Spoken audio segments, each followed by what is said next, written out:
I'm Donnie Ray, and this is the PRIV Talks podcast. Join me and my team as we pull back the curtain on work, life, family, friendship, leadership, entrepreneurship, and everything in between. We hope these conversations will inspire you, make you feel connected, and bring you a laugh.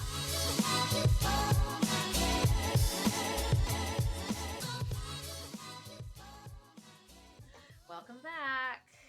All right, let's get into it. Today, our guest, I'm so excited about this one. I've been meaning to have her on the podcast for a while. She is a leading expert in nutrition, natural health, as well as a well-known author, mom. Did I mention she was featured in Goop? That's like pretty much goals for me. And somebody I feel fortunate enough to call a friend. You may have heard of her book, This Kitchen is for Dancing. Welcome, Karlene Karst. Wow, thank you. Such a pleasure. You like that intro? Gosh, so good. Thank you. She's going to record it everywhere she goes, every room she walks into.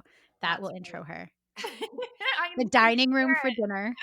Ah, love it. Thank you. It's so nice to be on this. I'll send that to your husband to memorize when you walk into the room. Gosh, right? Because sometimes we forget, who actually are we? I'm just taking care of too many people. If I hear mom one more time today, I'm telling you, my head could explode. You guys. Okay, so we also that's Karen. That long sigh was from Karen. Mm-hmm. Katie had a triple long sigh, so she's actually not on the podcast today because she's catching up on other things. But Karen, how are you doing? This week was a little challenging. My son, Carly, my son has autism. He's 11, and so he's decided that school is for suckers, and he's not one. So It was really hard this week to get him motivated, but I did good parenting. It's called reinforced parenting, aka bribery, and I offered him V-Bucks for Fortnite. And guess what? $13, and now you've never seen a kid complete a math equation so fast. Oh, really? So it does work. Yeah. Okay. And my daughter's fine. She's fine. She does her work. She likes to, yeah. She's 9. Okay. And so she's doing pretty good. She's currently painting rocks while watching Fuller House. We were painting rocks this morning. I ordered a rock painting kit from Amazon. Oh, I feel like I should save this. I'm saving this for my boss or bust. I'm going to stop talking. Okay, let's just start there. What's your boss or bust? Okay, I have a bust. So I ordered this rock painting kit from Amazon. And I was like, Kiana, I finally found one because right now everything from Amazon says it's going to take a month. Michael's is sold out of everything. Paint, they're sold out. So I'm like, okay, I found your rock painting kit. It's coming. So it comes and the package is really flat. And I'm like, oh, so I open it up. It was a rock painting book, like how to paint animals on rocks. Yeah. So then I went to the dollar store, and that's like treacherous right now. Went to the dollar store, nothing there. Tried to order from Michael's, ended up like scouring through our craft bin, and I was able to order 1 6-pack of paint pens from Michael's, and I found some acrylic paint. So yesterday I had ordered a kettle, also broke. So I ordered a kettle from Amazon, and this package shows up outside, and it's very flat. And Kiana goes, "Did you order a book about a kettle?" I was like, "Shut up." It wasn't. It was something else. Anyways, we made it work, but it was everyone in my family laughed because I thought I ordered this huge rock painting kit, but I actually ordered the most expensive book about rock painting. Gosh. That is so funny because you know what? I have noticed even on Indigo, I had gone to order something similar because you're right, every place is sold out. And when I was scrolling through the suggested items, it was all books on the topic. Mm-hmm. And I was like, oh, they almost had me on that. I don't really want a book on painting rocks. I want the kit, right? Yes. My new business will be rock painting kits. Imagine feeling like you had to read a book to be qualified to paint rocks. Well, this one is step by step. And so she's created some really cool rocks. But I think it is pretty funny because there's a lot of books on the topic. A lot. I totally agree. And how many painted rocks are in your neighborhood? So many. Yeah. So, to be honest, I really enjoy it, though. We have this really beautiful trail by our house, and we walked through it with the kids, and it was before Easter, and they were painted like Easter eggs. Cute. And we found 20 hidden So we Mm, were like searching for these rocks. yeah. Whoever took the time to do that, I really commend them Oh, because I love it. I think, and it that was wasn't what we did last night too. We counted all the painted rocks in our neighborhood. It was so fun for Capri, who's in kindergarten and learning to count. And so it served as like a really fun project. I'm telling you, a 45-minute walk just flew by, and I think we were up to like 37 painted rocks, holy. all with, inspirational sayings and cute little faces and hearts and rainbows, and very feel good, which made me feel like, why haven't I painted rocks with my 3 children yet? But I will How use old are you? the fact that you can't buy a rock painting kit anywhere. I'm gonna go with that. That's the great excuse, and I'm right there with you. Yeah. I had a paint drawer, so I literally unloaded the paint drawer, put some on a paper plate for Emerson, and I was like, go to town. Yeah. If you want, I'll send you photos from my really expensive rock book. That would be great. And Please because it's do. step by step, you draw it on with a pencil first and then you paint it. And Kiana made a unicorn this morning that was next level. Okay, well, I'm Beautiful. gonna So roll did this you into. paint them all white first? No, Or you no, painted directly nope. on it? They always have a solid color sometimes, like the bumblebee one. I'm going to post these on PRIV Talks because they're amazing. Yeah. Post the whole book, every page I'm on going, PRIV I Talks. will, all So for 120. anybody who wants to buy the rock painting book, doesn't even have to. You No, can just come to our Facebook you can page. get screenshots for $5 a shot. Just kidding. Carlene, what is your boss or bust? Do you have like a win you want to celebrate this week, or is it just a whole bunch of mom fails like me? Oh, it's I think that every day I'm 47 different people. I go through the emotions of waking up feeling super happy and peaceful because I feel like a win is that I still get up before my family wakes up in the morning, which is really important for just my overall mental health and my calm and sanity. And I do my morning routine and I drink my coffee and I have a whole routine that I do in the morning. Even sometimes it's 15 minutes, it's better than nothing. So I would say that's a win that I've kind of continued to do, which makes me feel happy. But I'm telling you, throughout the day, it's just like I cycle through these phases of feeling sadness and I'm crying. Literally, my kids have seen me cry more in the last 5 weeks than ever. And like, you know, Dan, we talked about this in terms of like waves of self pity because really we're so fortunate in Yes. that we're healthy and we have home and food and all of these gifts. But like we miss our regular life of which we loved, right? So I cycle through all these things and then I'm angry and then I'm fun mom and then I'm adventurous mom and then I'm the cook and you're everything to everybody right now. And it's a lot. It's intense. And so my bust would be my children. My boys are 12, 9, and then I have a 5-year-old daughter. And so they, of course, are playing more video games than normal because like the days are long, the days are long. There's a lot of hours to fill. So my oldest son and his friends on FaceTime have been teaching my 5-year-old to play Fortnite, which is not really a 5-year-old's game. So I had noticed she's getting really into this, and like she used to color a lot and draw and paint, and so I said to her, now that I find her in the boys' video game room with a headset on, playing Fortnite with a bunch of 12-year-old boys, I said to her, Capri, I think it's really cute that your brother and his friends are teaching you to play Fortnite, but I noticed you're not painting and drawing as often. She's like, well, mom, my life is different now. Oh, Okay. Yeah. I like literally burst out laughing because I'm like, so says a 5-year-old, right? Yeah, you're she's right. not wrong. She's not wrong. Your life is different now. She goes, things are Mhm. changing, mom. So wise. Even a Oh my 5-year-old can sense that, right? So is that a win or a total bust? Oh my gosh. I Oh, don't know. I had a moment yesterday. My boys have been on and off Fortnite for the last little bit. And I find when they play it, I start to see like really negative Oh, behaviors where it's like absolutely. there's never enough. So then I'll like get to a point where I'm like, no more Fortnite. And I like take it away completely. Mhm. Yeah. And yesterday, my boys were very patient with me. Waiting for I have been so busy this week. I'm going Yeah, to use me this as too. a boss Yes. because we launched to face masks on our site this week, Right. and it has been wild. And I feel like we're helping. I feel like the company's busy. The people are working like locally, so it feels nice for like job Yes. creation. There's so many feel goods about it, but it is been a bit of a time suck.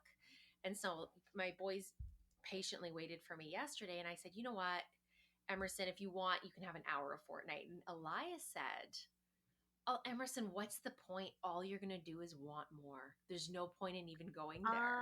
And Ah, I was like, that is so wise, Elias. Like, Mhm. I love that. that's like nails it right there with Fortnite. Yeah. It's so addictive. Like, they just, enough is never enough. And It's that's so why I true. found if I give them half an hour or 14 hours, they're still It doesn't matter. miserable at the end of it. And they get Tris- miserable. Tristan self-regulates really well with video games, which is strange for a kid with autism, but he'll like go to be on his headset for like, maybe it's because it's too much personal time with somebody. He'll be like on his headset talking to his friend for 45 minutes playing, and then he's like, oh, I'm gonna take a break. That's good though, because that's a form of social for him. That Right? is, yeah. And so he's probably like peopled out after that 45-minute conversation playing a video game. He's probably like, oh, that was hard. I'm done. Yeah, self-regulation and self-discipline, we call it. And I'm really, working on that with my 12-and-a-half-year-old is like, you got to have self-discipline. You got to know this has to come from within. Mom and dad can only carry you so far in this. And you've got to be able to take some of those skills and apply it to your life on your own. And so we're not there yet, but I do feel like, this video game FaceTime connection is kind of all the social they have. It's pretty hard. Like they go from being these my boys are very active, very involved, very into sports, very structured lives, which we've learned through this was probably not the greatest, although just sort of what everybody did.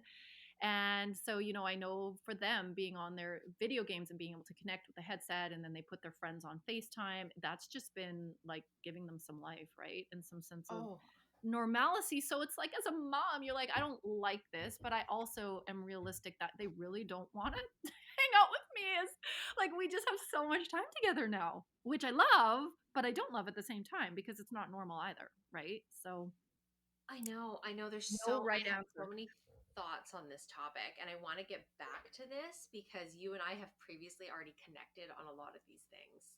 Yeah. And I know we come from the same angle on it. Let's go through our current obsessions quickly and then we'll get to you. Karen, do you have one? Your face just looked. I was like, well, it's probably a Netflix show. Okay. Actually, no. My current obsession is something, and it's probably like, anyway, it's this movie that Donnie made me watch on YouTube, Oh, Out of the Shadows. And it's like a little conspiracy ish, but it's like opened. Anyways, that's what it is.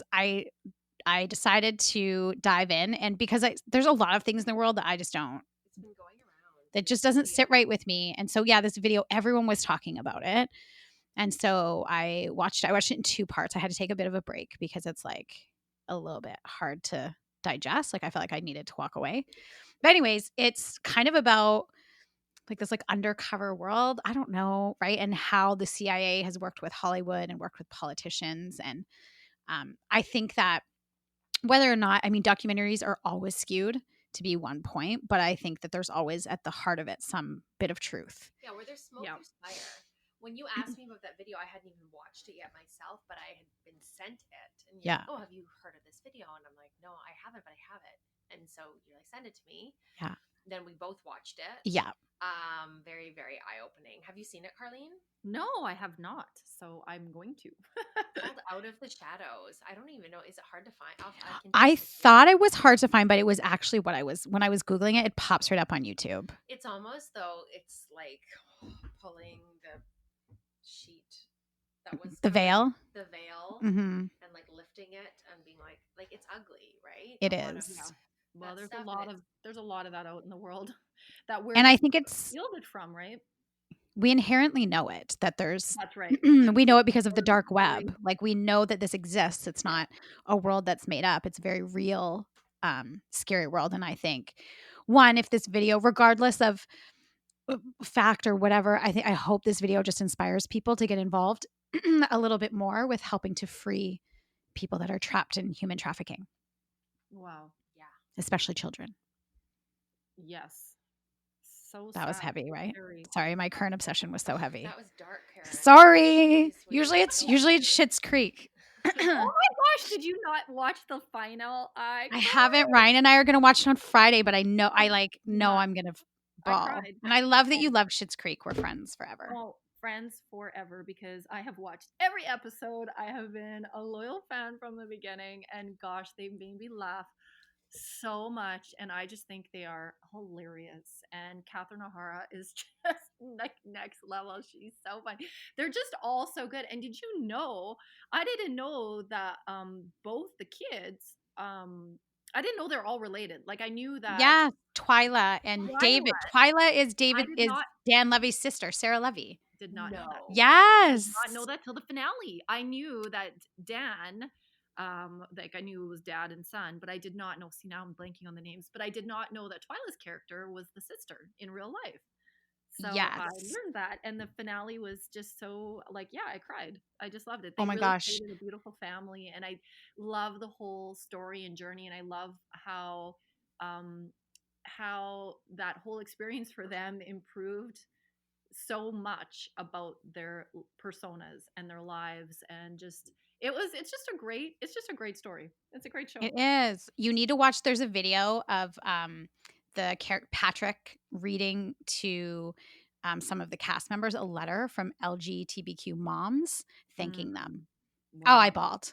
They're bawling. I was Yeah. bawling. Dan Levy's mom posted something on Twitter last week when they did the finale. Yep. And it was so, I had goosebumps when she posted it. She said that I regret spending so much time in the 80s and 90s stressing over my son who liked to twirl.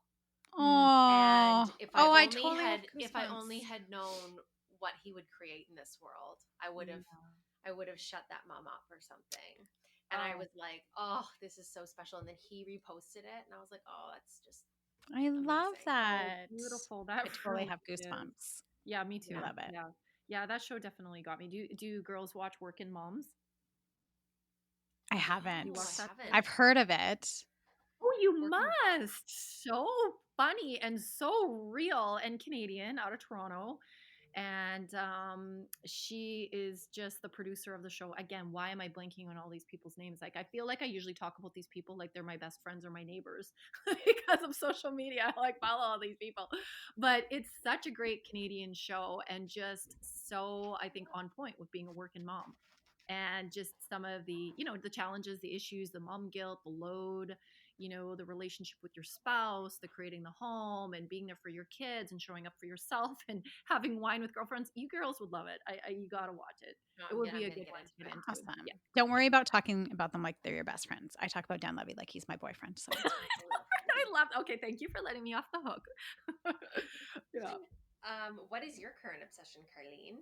Oh gosh, I feel like I really haven't had a lot of time to even obsess over anything lately, because I don't know about you, but I'm telling you, when the night's done, I am exhausted. Like I'm just like, oh, brain drain. But I feel like what I've been more obsessed with than normal kind of relates to just maybe my whole lifestyle, but nature and being outside. And I've become even more obsessed about this forest behind my house than ever before, because it's like given me life and providing such a mental reprieve for me. And I used to always make a point to go for a hike by myself in the day. That was like one of the things that I did to kind of fill my cup. But now I'm like obsessive, and I'm noticing every little thing about this forest, the changing colors and the sounds and the rocks and the whether or not the dirt's wet, whether or not the creek is flowing, whether like I've just become obsessed. And I think it's like been such a healthy outlet for me, and I feel so grateful to live in BC during this time and live in this forest and live and have this beautiful healthy place to go where there's no people.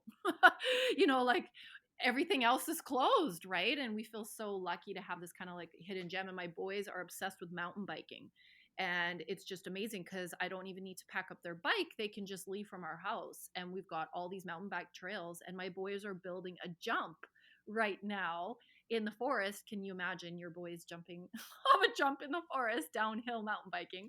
But they have the bike, the suspension bike, and the head, the big helmet and the knee pads and the whole thing. And yeah, nature is just proving to be even a greater and more important component of our life. So that's been one obsession. And then we're growing a garden, which we've never done before. And so I'm super obsessing about my sprouting seedlings. That's my obsession too right now. Really?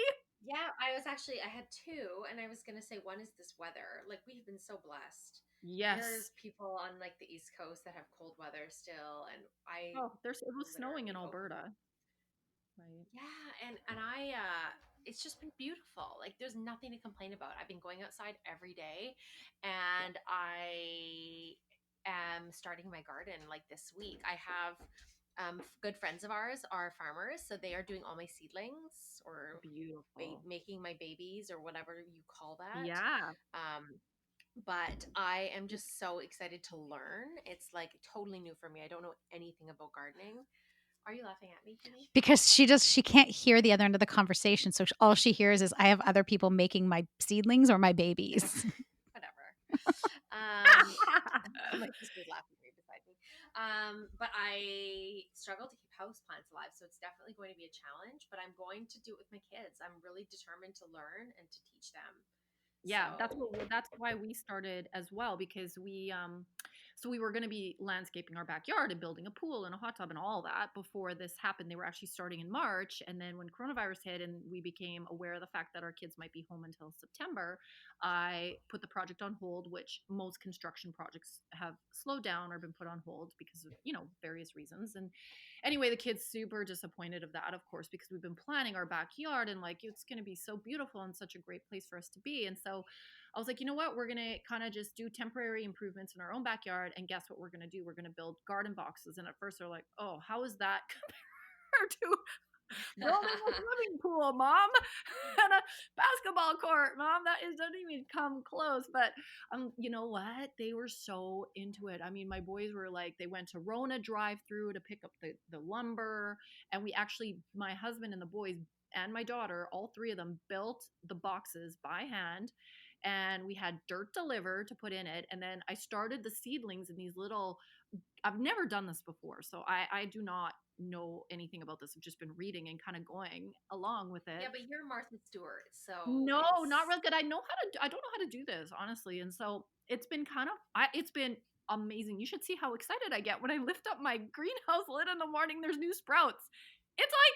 It's like I can't even tell you. It's like so satisfying. It's like I it's so satisfying. I imagine like it's like creating life. It It's is. It's creating amazing. life, and it's just an amazing process. Like my radishes and my mesclun greens are like on steroids. They're like doing so well, and it's so organic and so natural, and it's just such a visible thing for the kids to see from like start to think about this summer when we can go out there and pull carrots and get lettuce and I mean, right? So good. Oh, I I mean, can't yes, wait. we're really, really excited about it. So that's so cute that you're doing that too. I'm Okay, well, we excited. have to share photos, and I hope I'm as successful as I know you're going to be. Oh, well, we'll see. Anything can happen, honestly. Some of them aren't sprouting through the ground at all, and then others I've got like so we'll see. We might just have two things. We might have 140 things. Who knows? We'll see. And then I'm going to have to like challenge myself with what to do with all the vegetables because I'm sure Oh, I'll I'll help have you there. like You could give them to me. yeah, Extra I will give boxes them for to Priv Babe vegetable Priv Babe boxes. boxes. Yeah. Well, I got to be honest, there really is nothing better than if somebody were to drop off a box. Think about how beautiful that is. Drop off a Oh, box totally. of veggies and herbs Ugh. that you grew in your garden with your kids and harvested it and packed it up and think about it. I mean, we should design like a beautiful garden basket We to should do like drop that. off all this amazing produce that we're going to have growing. I mean, which neighbor or friend or family member wouldn't just almost have a tear in their eye like receiving this bounty of life, It's right? better than flowers. I Better, totally Mm-hmm. agree. Way better. absolutely way better than flowers. Yeah. And there's something about knowing that it was just, it was created with your own hands. It's really beautiful. I'm glad that you guys are doing that. Oh, we have so much in common. Okay, I want to share with our listeners. I already know this. A little bit more about your personal health story that led into what you do. Yeah, I just well, I've shared this a little bit with you before, as you mentioned, and I think it's interesting, the topic of health, because I do feel that it's something we take for granted unless something happens to our health in a negative way. So it's one of those things that we kind of bump along in life, maybe not really paying much attention, especially if you're not particularly passionate about food or nutrition or anything like that, and we not because we're not it's not it's not good. It's just we don't really think about health until something happens. And that's usually when the door sort of opens, the eyes open and the mind opens and goes, wow, it really does show that without our health we have nothing. And I think given the situation of the world, right now and what everybody's going through, health has become front and center in everyone's mind. What can we do to stay healthy or get healthy? And this was how I found myself in the career that I'm in. That is not just a career and a means for earning money, it's also part of my lifestyle. And I was, first of all, I grew up on a farm in Saskatchewan, and my father passed away when I was 17 years old. He died of cancer. So he had a 5 year long tough battle with cancer. And, watching somebody go through that's probably one of the most difficult things, especially as a child, to see your a parent be so ill and sick. And back in the 90s, the treatments and the care, especially in rural Saskatchewan, was not like it is today. So it was some hard times for our family, and pretty stressful. And I was the oldest of 3 kids, and so I assumed a very big responsibility in my home because my mom was pretty consumed with my dad's care. And I assumed a big role. I grew up really, really quickly. And through that process, though, I actually became ill myself and developed an autoimmune condition, which is very common. So, autoimmune conditions are things like rheumatoid arthritis, fibromyalgia, chronic fatigue, eczema, which would be probably more on the mild level. So, there are various forms of autoimmune disease, quite common in women. And there's many reasons for that. Hormone estrogen levels, stress response is also another reason. But it's quite common to develop an autoimmune condition after your body goes through an intense period of stress. And it's like your body just becomes almost like burnt out, and it reacts in different ways. So in me, it reacted with something called mixed connective tissue disease. So basically, it's an inflammatory condition of all my connective tissue in my body. So it took 3 or 4 years to diagnose this, but basically I was just, at the time about 20 years old, pain everywhere, like using 8-10 Advil a day. I was a university student studying to become a nutritionist, actually.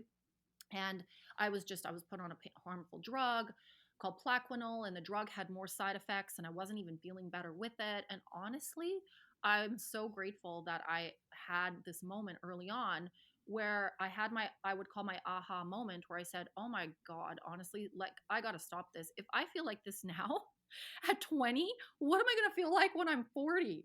Like, there has to be more to this than just taking these really terrible drugs and not really feeling any better. And I've never been one to, my dad always said I should have been a lawyer because I'm very talkative and I never accept the norm, and I always ask questions. So I always am like, I never just listen to what somebody tells me. I always have to do my own investigation, and I need to feel like I know what it is I'm either experiencing or dealing with. And I'm really big on self-improvement and self-growth. And I've always been like that, and just worked on myself in many different ways. And so when I came across this health situation, and probably what spurred me more to look into it is because I had just lost my dad from such a difficult disease. And I'm like, I cannot go through what he went through. Like, I've got to really get a grasp of my health and my life. And that was when yes, I was studying to be a nutritionist, but I really didn't know how to feed my body. And I started to just do a lot of investigation and a lot of work, and looking at my diet and what I was eating and what I wasn't eating. And like a lot of people in the 1990s, I was on a low fat diet by choice. It was just like I ate tons of carbs, I ate no protein, and I ate no fat because I didn't want to get fat, which was ridiculous thinking at the time. And I thought that fat was bad. There was all these misconstrued ideas about nutrition, especially back in the 1990s, and they still even exist today. And anyway, I started to, make some changes, and it was the beginning of a huge life lesson and a game changer in my health, and eventually, of course, in my career. And so, along this way, just to kind of summarize it and make it shorter, I learned a lot about nutrition. I learned a lot about healthy fats and omega-3 fatty acids, and also anti-inflammatory nutrition. So I became obsessed with it because that was my biggest issue that I had, was all this inflammation creating all this pain, and I could barely function. And fast forward 20 years, That what's was that? like ahead of your times though, because I feel like I'm just hearing about this anti-inflammatory diet now and all these inflammation issues coming up. Yeah, for sure. Yeah, absolutely. I mean, and think about it. When there was no Google, I didn't. When and I'm not even old. I mean, I'm 43 years old. It's not like I went to school like in the dinosaur ages, but I didn't even have a computer.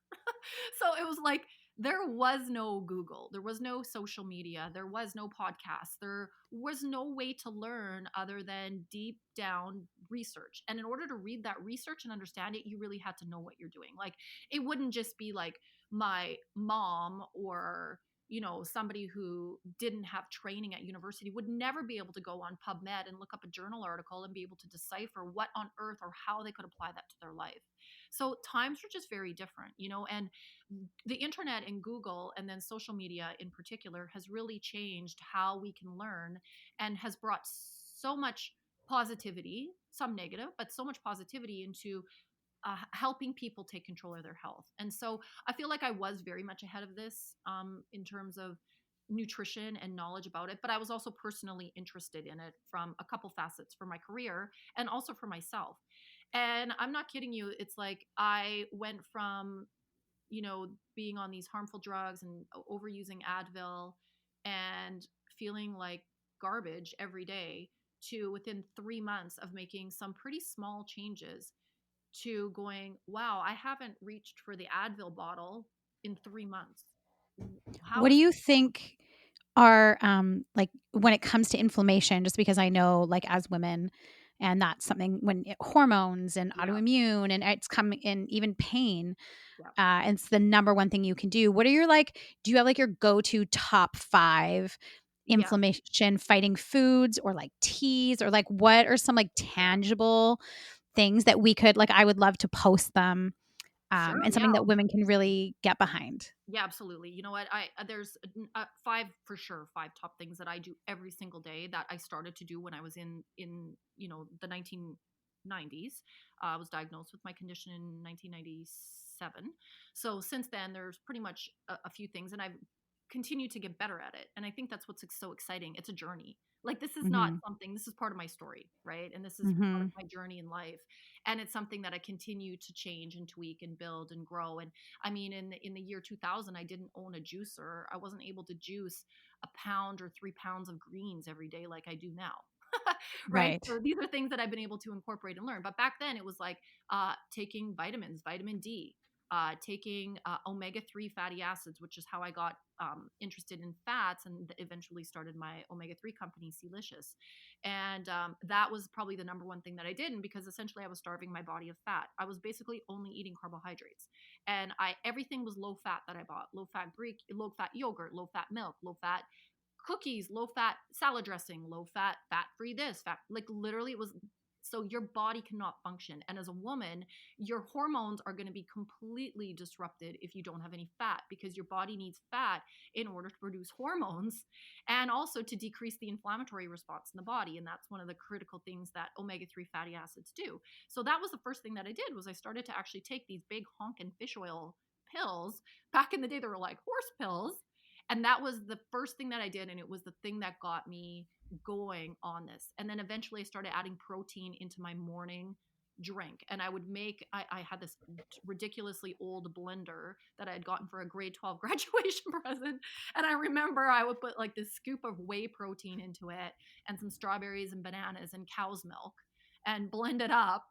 And I started to drink that. But I'll tell you this, it was a far improvement from the sugary breakfast cereal and the orange juice that I had previously been drinking for breakfast. Mhm. Right. So it was like all these little changes. And then, you fast forward into the 2000s, and then people, the word about nutrition and health started to get better. So, and you just start to learn more. And then I started to work in the natural health vitamin industry. And that was like a game changer for me, because then all of a sudden I was attending trade shows with 50,000 people and all the big food and vitamin companies around the world. And I literally jaw dropped the first trade show I went to in Anaheim, California. And I went, oh my God, where has this been all my life? I need this in my life. I am so this person. I am so this person meant to eat an organic diet and drink green celery juice and take vitamins and like preach it and like talk about it and share about it and write about it. And it was like the beginning of the rest of my life. And it was like it took this health crisis that I went to really get me to not just know nutrition, but to believe in it. And like I Mm. believe in it full on 100%. Every cell of my body lives it, breathes it, loves it, and wants to talk about it. And it's just, yeah, it's exciting. So I have your cookbook, which has a million amazing recipes in it. Thank you. And one thing you and I talked about personally is like, how do you incorporate it with like feeding kids and like feeding your Mm. family? Yeah, it's a good question because Because it's not easy. Like feeding a family is a big deal. And you know what? I didn't know how to cook before I had kids. It was having the children that made me realize that I know I want to eat healthy, but I don't know how to cook for a family. And like, so the first year, of course, of breastfeeding and baby food. And then I started to get interested in making my baby food, and I got a baby bullet, and started making my son vegetables and purees. But then they got older, and then they need to eat, and then you're like, I don't even know how to feed my family. And that was how I got interested in cooking and flavors. And I really became personally interested. And cooking is not for everybody, but it is kind of essential, right? Like, we have to, if you're going to be feeding a family, it's important to know, I'd say, like 3 or 4 basic things, like how to make a good pasta dish, how to make a good soup, good salad dressing. There's a few things that I think you can work through. Make a chili, like there's a few basic things that you can learn how to make that you can basically tweak, change, and go for it, right? And that's why I got interested in cooking. And so I had a personal interest in it, and also I want to do this for my family. I want my kids to eat well. I don't want to feed them packaged food. It's not good for them. And I'm going to learn how to do this. And I just became inspired. And there's, I guess, a bit of creativity in it. Although my recipes are very simple, they're very easy. Nothing is groundbreaking. I mean, I use simple flavors. I mean, everything in there the kids have eaten and will eat. Do your kids complain? 100%. I mean, my kids, of course, are going to complain. That's what kids do. It's like, and it takes introducing a food up to 10 times before your kid will even accept it, right? So sometimes it's a win right out of the gate. Other things take a long time. I'm obsessed with spices. I love turmeric. I love ginger. I love a lot of those aromatic spices like cumin. And, those are pretty grown up kind of tastes, but I introduced them to my kids at a very young age. And so they love them. They eat soups with them, curry, they eat it. They accept it. They love it. Coconut milk's a staple in their diet. I mean, I maybe don't break it down and tell them everything, because sometimes that's when you get the complaining. But overall, my kids are pretty decent eaters. And I mean, we go through waves, but they have been introduced to it early on. And it's no kidding that feeding a family is a big deal. But if you're going to have a family, it's something that I feel like we all need to learn how to do, is cook and make it fun.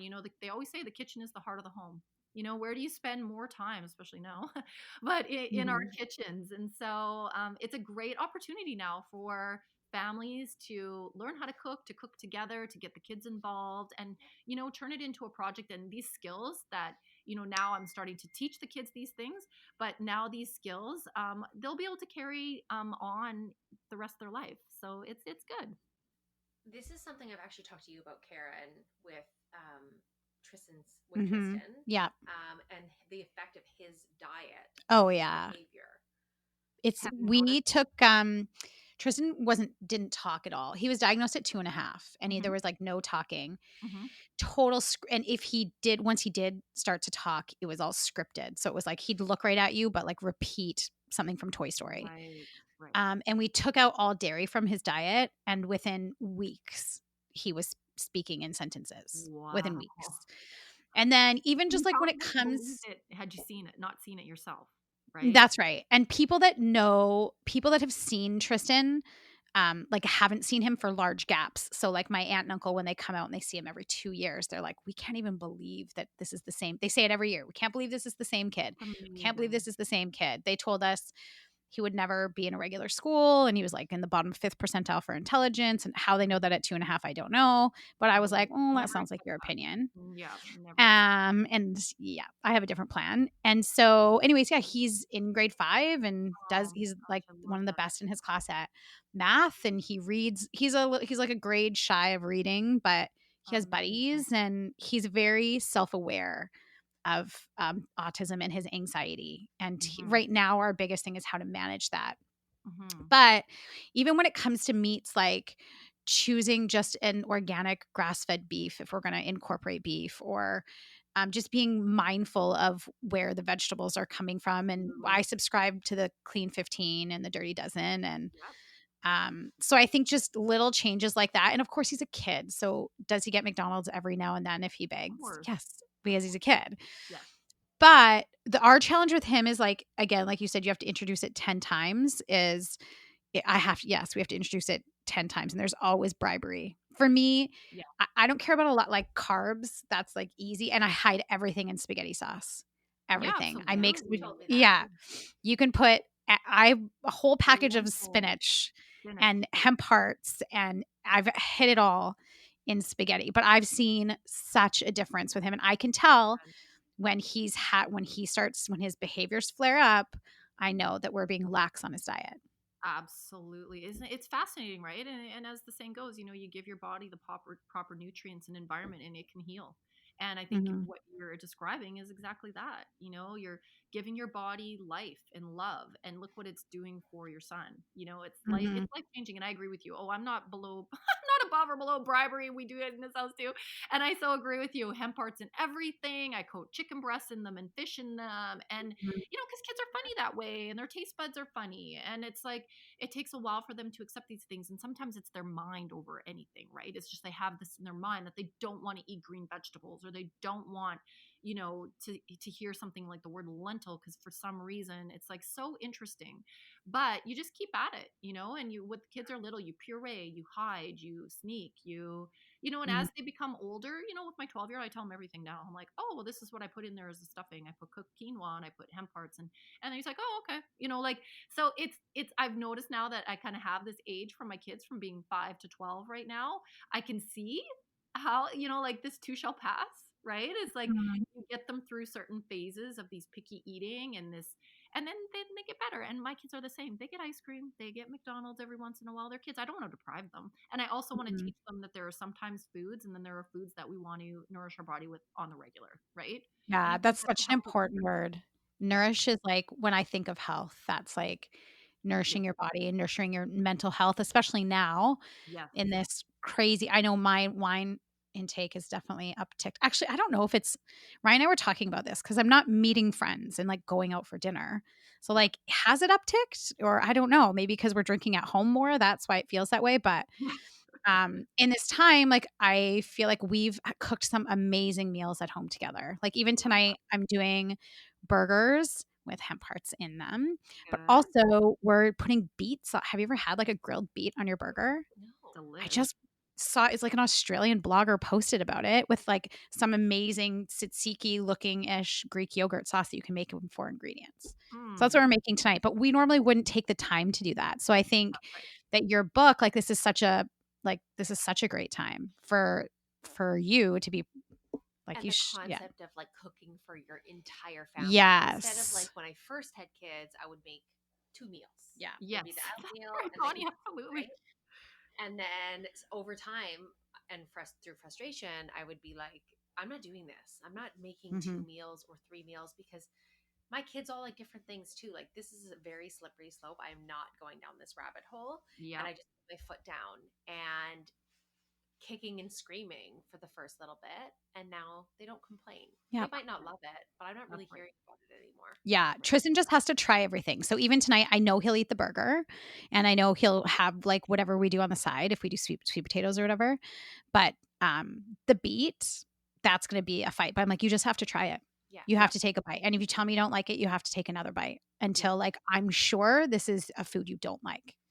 That's right. Um, I agree with you. That's a really good strategy. I like that. I always say that with the kids. I'm like, you just have to have a bite. I have to see you try it. Everything has to get tried. And it's okay if you don't like it. You can tell me you don't like it. It's not going to hurt my feelings. Well, sometimes it does, but it's My like, daughter dips everything in ketchup, yeah. and Yeah. people will like I'll cut up red pepper, and she'll literally get a little thing of ketchup and dip it Really? like it's fries. How Yeah, and funny. it's so weird, but then I'm like, she ate an entire red pepper, so Exactly. Go for I it. don't Right. care. Yeah. I love I that. can we had worse as kids. I lived off like macaroni and cheese and hot dogs. Oh yeah. Right. And Mr. Noodles dry. Did you ever do that? Right. all the Ugh, time. gross. We probably That was had because it was a novelty back We then. probably, Right? yeah, that's why we were all messed up now. that was before the time of quarantine when you can't even get into bed anymore. It's like now. Good old days. Yeah, no, our kids The will only be like, thing you can what? buy are What fruits and did you vegetables. get? There's nothing else to buy. Meat and fruits and There's vegetables.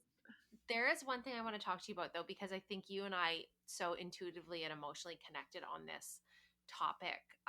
Something I've struggled with that I've been very vocal about on the podcast has been balancing being a mom as well as like having these ambitions and Yeah. really like fighting for them almost. Yeah. And then that mixes with like guilt of maybe feeling like you've missed out on things or that you haven't really shown up. And then you and I think both in the last like year or so have like decided to make personal changes Mm-hmm. and Yeah. set boundaries around our work. How has that it's kind of almost was leading into what we're doing right now. How do you feel about our current situation and how has that affected your outlook on that? Yeah, good question. I mean, I think that, it's okay to want to do both, right? Like I think it's okay to want to do a career and want to do kids. And I always knew I never took a maternity leave because I've always been self-employed and gosh, was it hard in the beginning, but I was just so early on in my career and there were a number of reasons for that. When you're 30, I mean, I wasn't financially ready to not be able to earn any money. It just wasn't possible. And I also was young and I was excited and fired up about my career, but I was also fired up about being a mom, and so I figured out a way to do it both. And I've been really burning the candle at both ends because I fought so hard to keep my career. Because over the few years, as we had more kids and we became more comfortable, I could have easily just put it all aside. But I realized that fire and that drive I get is not I can't replace that with just being a mom. So I wager with that inside because both fuel me and both give me different types of satisfaction. And my pendulum had swung pretty heavy on my business side of my life when I started my brand. And looking back, it was the best thing that it was then because my kids were young and they don't even remember.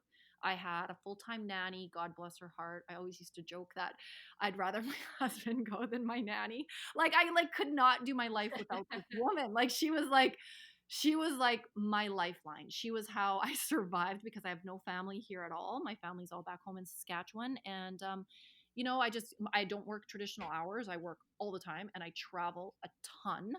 And so my kids could not go to daycare. It just wasn't something that would work for us. And so I look back, think that was the best thing that I ever did was work so hard when my kids were little. And yes, maybe I did miss out on a lot of those carpet playtimes. And, but when I was there, man, I was there and I dialed into my kids and I took this mentality of it as being quality, not quantity. And that was how I think I let myself off the mother guilt, if that makes any sense. It was like, I just knew when I showed up for my kids, I showed up for my kids. When I was at work, I was at work and I was trying really hard to not feel guilty. But did I miss them? You bet. And were there days that I wish that I could just cuddle with them in bed? Absolutely. And I look back and I don't have regrets, but I do. There's a little bit of my heart that twinges with that. Now though, it's a different thing. My boys, boy, they need me and they really like 12. They're at very impressionable ages. I am busier than ever with my kids and yes, I did my cookbook last year. That took a lot, but I did also start to set some boundaries after that. And in the fall, when my daughter started kindergarten, I took the entire fall off and I canceled every event. I normally, I travel 100,000 miles a year with Air Canada. I canceled every event in the fall. I canceled majority of my TV interviews. I was supposed to do Marilyn Dennis. I was supposed to do all these. I canceled everything. I couldn't do it. I could not handle the thought of my daughter not being there for her at kindergarten. So I had to. And I was like, I don't even care. I don't even care if the career goes away. I'm like, my pull is here and now. And this is my third kid. And these kids really need me to show up for them at 3:00 and show up feeling ready and show up feeling happy to see them and that I'm going to nurture and nourish and take care of them until they go to bed. And so I made some changes and I wouldn't have been able to do that in my 20s or even in my early 30s. And so we're at a stage now. And you know what? I'm finding when I do pick things for my career now, I do it because I really want to. I really Mhm. want to take the time away from my family. to do the things that I'm doing. So they're really important. I'm not doing as many, but what I'm doing is important to me, right? And so I feel really blessed to be in this space where I can be a little bit pickier and choosier about the kinds of work that I do, and that things are really meaningful for me. And then I can give to my kids, and I can also take on extra if I want, right? Like if I'm feeling like that side of my brain and my body is just really craving, well, I'm going to for sure go on a trip. This is all over. No, I'm for sure going to take a work trip so I can get out of here. But no, it's like, I feel like if I'm really craving like to learn a new topic and go and speak on it and present on it, then I'm going to do that. And I know my kids are going to be okay.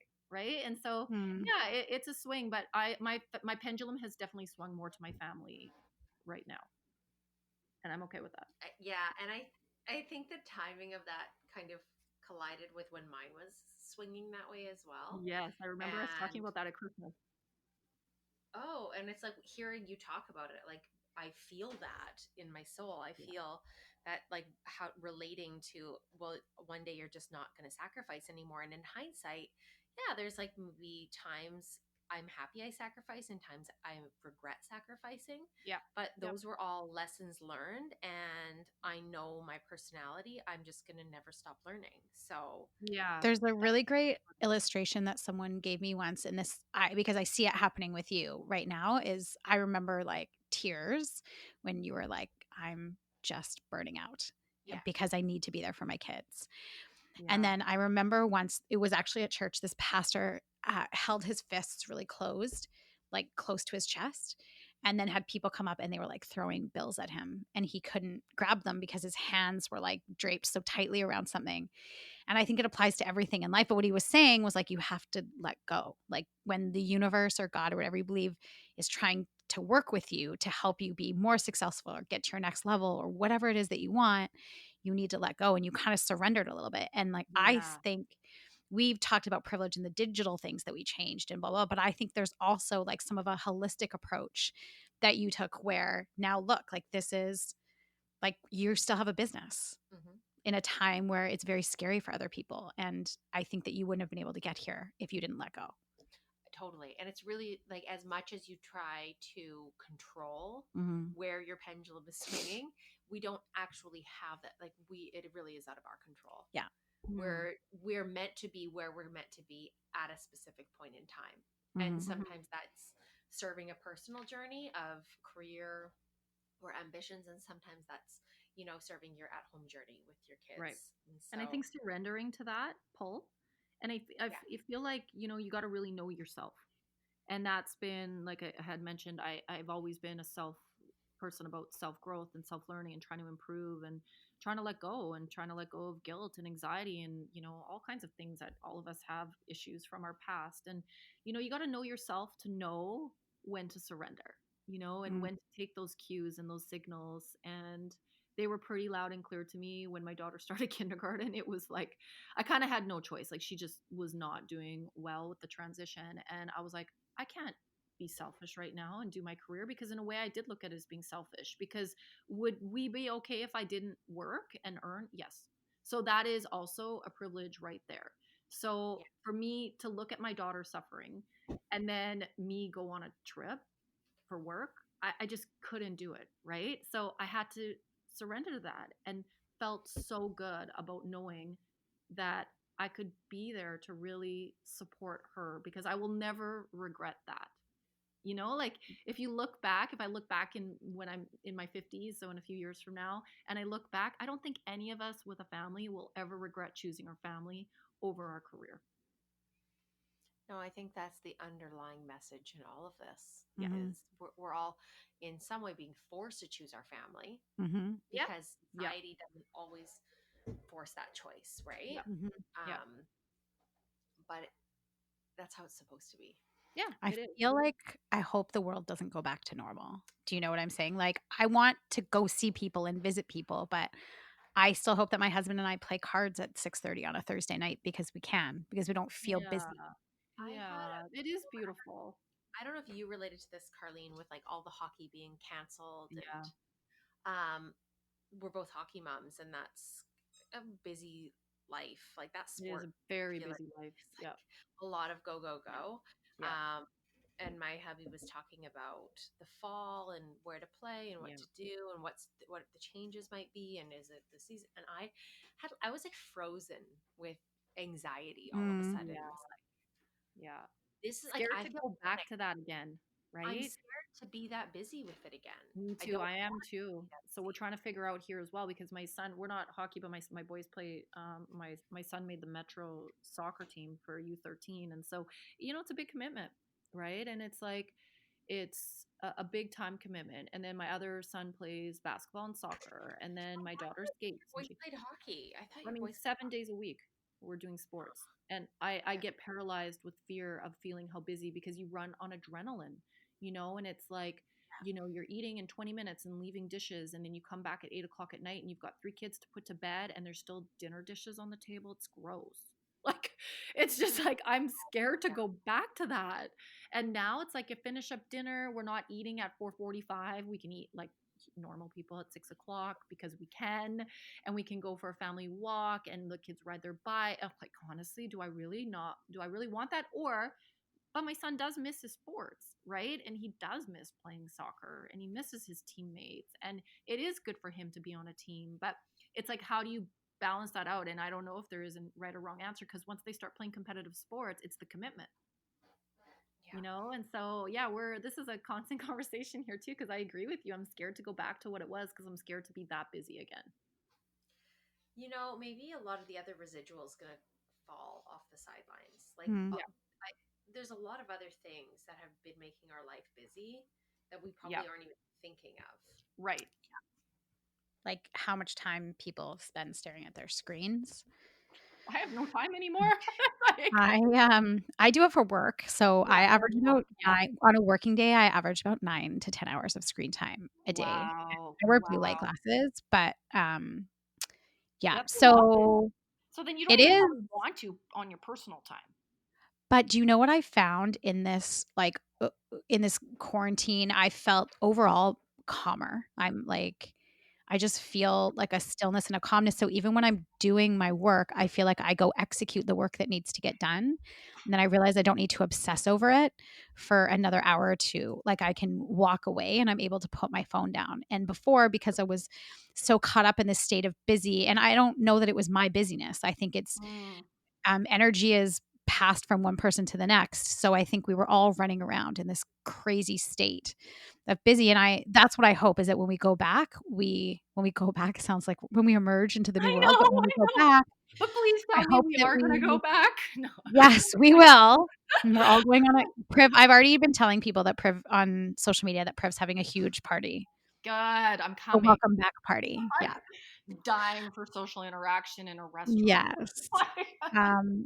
But I hope that that's something so maybe the hockey will still happen, but maybe it's now parents are carpooling more or we're figuring Mm, ways to, like, not every parent needs to be at every practice, so right? true, right? Maybe the kids are helping make dinner and helping clean up the dishes. Because they know how to now. Yeah. Agreed. I just realized I've hardly been talking into the microphone this whole entire This time. might be the invisible interview with me and Karlene. Like And I haven't talked into the Donnie. microphone at all. You're gonna Turn have up to your turn your volume. Okay, well, we are out of time. That just flew by. Thank you so much for joining us. I just Aw, love you to death, and I think agreed. you are such a well balanced individual, and what you're doing, and truly, your cookbook is incredible. I was going to say, I want the cookbook. How do I get the cookbook? It's incredible. So, Oh, where can people buy your cookbook? Where can people find you? well, normally at a bookstore, but they're all closed.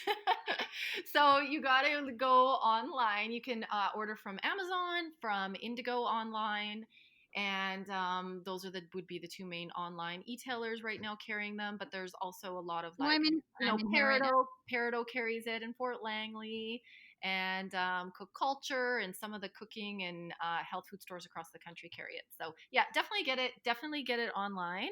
And thank you for saying that, Donnie. I really appreciate that. And I feel the same. And I'm really grateful to both of you for having me on today. So thank you. Oh, you're Thank welcome. you. Well, have a great day. Enjoy your nature walk, Yeah, and I'm going I will see now. you soon. I know I will see you soon. I hope to meet you soon. We can Me talk too. about And I can't wait for when the it's all snow over. I hope we when can it's maybe all get your over. book online Yeah. and sell it through I PRIV. was just thinking, why don't we do that? We with that. absolutely should. We should get your book and sell it through our channel. Yeah. Oh, yeah, absolutely. Absolutely. I can hook you up with Let's do that today. And then I'll buy it. Yeah, let's do that today. I have a signed book, FYI. Oh. Oh, you're very kind. Thank you so much. And stay healthy. And I look forward to seeing you very soon. Sounds good. Okay, I'll talk to you later, Karlene. Thanks. Bye. Thank you so much for tuning in. If you love PRIV Talks podcast, please rate and review. Then DM us a screenshot of your review with your address to @PRIV Talks podcast so we can send you a free gift. Also, we want to keep the conversation going, so please join us on Instagram and get into our private Facebook group where we can chat and stay connected. Thank you so much. See you next time.